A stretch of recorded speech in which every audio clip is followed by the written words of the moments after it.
Who will tell us of the things of old, of the things of old, and of the things that have been? Of Baba Yaga, of that Baba Yaga, and of Ivan Dévich, the servant maid's son. In a faraway land, a distant land, it matters not where, ruled a Tsar, who had a son named Ivan. This Prince Ivan's closest friend was Ivan Dévich, the servant maid's son. Despite the differences in their stations, they were as close as brothers could be. But Ivan Dévich was often reminded of their differences, especially when the prince's birthday was celebrated in the palace. Longing to find a gift truly worthy of not only a prince but also his closest friend, Ivan Dévich wandered into the forest, hoping to find something. It was in the forest, along an overgrown path, that he saw a curious hut, which turned this way and that upon marvelous chicken legs. Out of the hut came Baba Yaga. Ivan for a moment thought of fleeing, but Baba Yaga asked, "Boy, what are you doing in my forest?"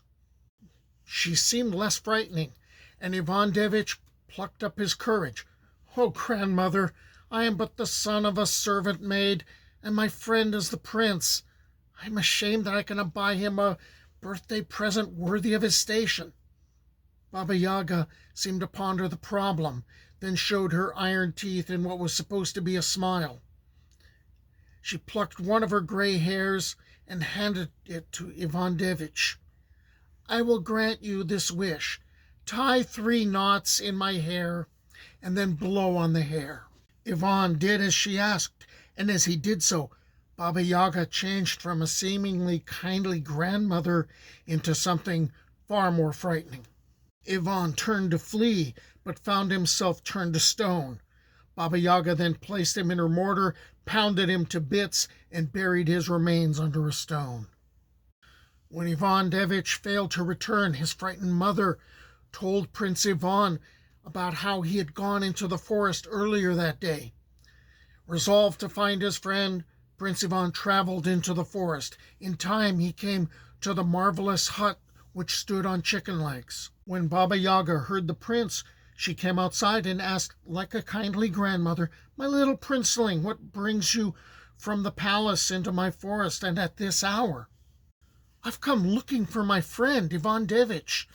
Have you seen him, grandmother?" Baba Yaga smiled with her iron teeth and plucked a gray hair from her head, offering it to the prince. "Tie 3 knots in my hair and then blow on the hair. You will then find your friend." But Prince Ivan feigned ignorance as he looked at the hair in his hand. "I do not understand, grandmother."